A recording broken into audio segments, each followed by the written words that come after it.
जहानाबाद शहर के town hall में पेंशन उत्सव को लेकर भव्य समारोह का आयोजन किया गया। कार्यक्रम में जिला के प्रभारी मंत्री अशोक चौधरी भी उपस्थित रहे। इस अवसर पर जिले भर से आए पेंशन लाभार्थियों ने बड़ी उत्सुकता से भाग लिया और वीडियो कॉन्फ्रेंसिंग के माध्यम से सीएम नीतीश कुमार का सीधा संवाद सुना। मुख्यमंत्री ने पेंशन योजना की राशि में बढ़ोतरी और सामाजिक सुरक्षा को लेकर सरकार की प्रतिबद्धता को दोहराया। इस अवसर पर ऐतिहासिक पहल के तहत डायरेक्ट बेनिफिट ट्रांसफर के माध्यम से लाभार्थियों के खाते में सीधे पैसे भेजे गए। मंत्री अशोक चौधरी ने बताया कि इससे लाभार्थियों के जीवन में खुशहाली आएगी। सीएम नीतीश कुमार के उन्होंने समाज सुधारक बताया। प्रदेश में हैं उनको 400 से 1100 करने का काम माननीय नेता ने किया और आज से सभी के डीबीटी ट्रांसफ़र आज हो गया है। तो हर जिले में जो प्रभारी मंत्री हैं ना, वो मुख्यमंत्री जी के साथ साथ हर जिले में लोगों ने एक कार्यक्रम आयोजित करके लोगों को ये बताने का काम किया है कि अब आपका 1100 हो गया, सो दैट कि कोई व्यक्ति ये नहीं बूढ़े बुजुर्ग को लगे कि मेरा 400 था अभी 400 नहीं था। तो एक अवेयरनेस प्रोग्राम हुआ, जितने भी हमारे सामाजिक पेंशन योजना के योजनाधारी थे उनको बुला के, जिससे कि एक अवेयरनेस भी हो कि ऐसा नहीं हो कि घर में बहुत से लोग चेक पर साइन कर देते हैं कि जाओ पैसा निकाल लो, तो पता चला वो पैसा निकाले तो वही पुराना 400 रुपया उनको हाथ में लगा। तो इससे एक अवेयरनेस हो गया और ये किया गया है। 3 स्कीम है भारत सरकार की, जिसमें वृद्धजन योजना भी है, विधवा भी है और निःशक्त योजना भी है। तो उसमें पहले 200 रुपया भारत सरकार से और 200 रुपया राज्य सरकार उसमें देती थी, 50-50 था। अब माननीय नेता ने उसको 900 रुपया राज्य सरकार से कर दिया है। और जो हमारी मुख्यमंत्री वृद्धजन योजना थी, लक्ष्मीबाई हमारा जो योजना थी स्टेट की, उस योजना में भी 1100 रुपया राज्य सरकार देने का काम करेगी। और एक बड़ा मतलब जिसको बोलते हैं कि जो लोग जीवन में किसी के ऊपर आधारित हैं, जो लोग निःशक्त हैं, जो विधवा हैं, जो बुजुर्ग हैं, उनको एक बड़ी राहत मिलेगी।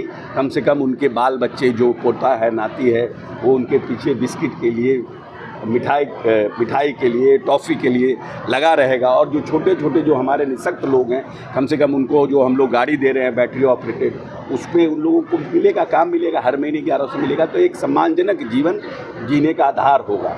हम बार मतदाता गहन पुनरीक्षण को लेकर सुप्रीम कोर्ट के फैसले पर प्रतिक्रिया देते हुए अशोक चौधरी ने कहा कि हम लोग इलेक्शन कमीशन के साथ ही सर्वोच्च न्यायालय के साथ हैं। सुप्रीम कोर्ट ने आधार कार्ड को वैध मानने की सलाह दी है। अब इसको लेकर इलेक्शन कमीशन को फैसला करना है, लेकिन मतदाता पुनरीक्षण कार्य को होते रहना चाहिए, जिससे कि अवैध तरीके से कोई वोटर न बन पाए। वहीं इसको लेकर विपक्ष के द्वारा भ्रम फैलाने का आरोप लगाया और लोगों को बरगलाने की बात कही। उन्होंने बताया कि बेवजह लोगों को बताया जा रहा है कि नाम हटाया जाएगा, काटा जाएगा, जबकि यह एक संवैधानिक प्रक्रिया है। हम लोग तो न्याय निर्णय के साथ हैं, हम इलेक्शन कमीशन के भी साथ हैं और सर्वोच्च न्यायालय के निर्णय के भी साथ। जो सर्वोच्च न्यायालय निर्णय करेगा हम लोग उसको बाइंडेड। लेकिन कौन विरोध कर रहा है, क्या कह रहा है इलेक्शन कमीशन? इलेक्शन कमीशन कह रहा है कोई भी जायज वोटर छूटे नहीं और कोई भी नाजायज वोटर जुटे नहीं। ये तो पारदर्शिता की बात है ना। तो बाकी लोग परेशान हैं, भ्रम पैदा कर रहे हैं कि उनको हटा दिया जाएगा, उनको छांट दिया जाएगा, उनको काट दिया जाएगा। ऐसा थोड़ी होता है। हर बैंक में भी आप जाते हैं तो आप KYC देते हैं, हर साल आपको KYC देना पड़ता है। उसी तरह से इलेक्शन रिकॉर्ड में भी आप वोटर जिनविन हैं नहीं हैं, कोई नाजायज लोग तो नहीं आ गया, कोई 16 साल का आदमी 18 साल बन के तो नहीं आ गया, उसके लिए कर रहे हैं। तो ये तो अच्छी बात है ना। कल भविष्य में 10 साल बाद, 20 साल बाद, 25 साल बाद बिहार हिंदुस्तान में ऐसा होगा कि आप कहीं भी रहिए, आपको पिन कोड आएगा, आप अपने मोबाइल से वोट कर सकिएगा। तो वैसी व्यवस्था बननी चाहिए ना, पारदर्शिता होनी चाहिए ना। प्रभारी मंत्री अशोक चौधरी ने सरकारी कार्यक्रम में शामिल होते हुए अतरी में आरजेडी विधायक के सामने एक समर्थक द्वारा भूरा बाल साफ करो वाले नारे पर नाराजगी जाहिर की। विपरीत अशोक चौधरी ने कहा कि नीतीश कुमार ने 20 साल में मेहनत करके राज्य को पटरी पर लाया है, लेकिन राजद के लोग उदंडता कर रहे हैं। बिहार में बंद के नाम पर गरीबों का दुकान लूटा गया, 90 के दौर लाने की बात कही गई। ये सब उदंड लोगों की पहचान है। 20 साल तक नीतीश कुमार ने जिस खेत को बार बार हल चला करके जोता है, और जो हमारी वैमनस्यता थी, जो समाज की वैमनस्यता थी, जातीय उन्माद था, उसको ख़त्म करने का काम किया। ये उद्दंड लोग फिर से उस तरह की वैमनस्यता पैदा करने का काम कर रहे हैं और इस तरह की भाषा का प्रयोग कर रहे हैं। बिहार को अगर 21वीं सदी में ले जाना है तो इस तरह की भाषा का प्रयोग करिएगा।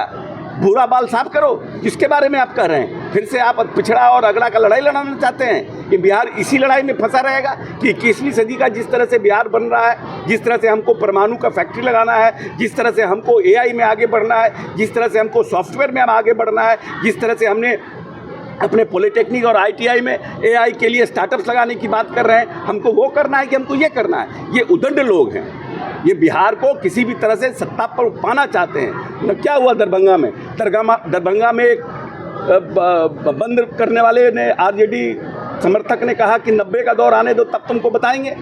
नवंबर तक इंतजार करो, 90 का दौर लौटेगा। तो इस तरह की भाषा का प्रयोग करके आप 21वीं सदी का बिहार बनाएंगे? एक अति पिछड़ा का व्यक्ति बंद में आपने उसका पूरा दुकान लूट लिया। लोग कह रहा है कि ये अपने बाप दादा के समय से वो दुकान चला रहा है, छोटा आदमी है, गैस का और चूल्हे का दुकान चलाता है, आपने लूट लिया उसको। ये बिहार है। बंद जन समर्थन से होता है, उदंडता से बंद नहीं होता है।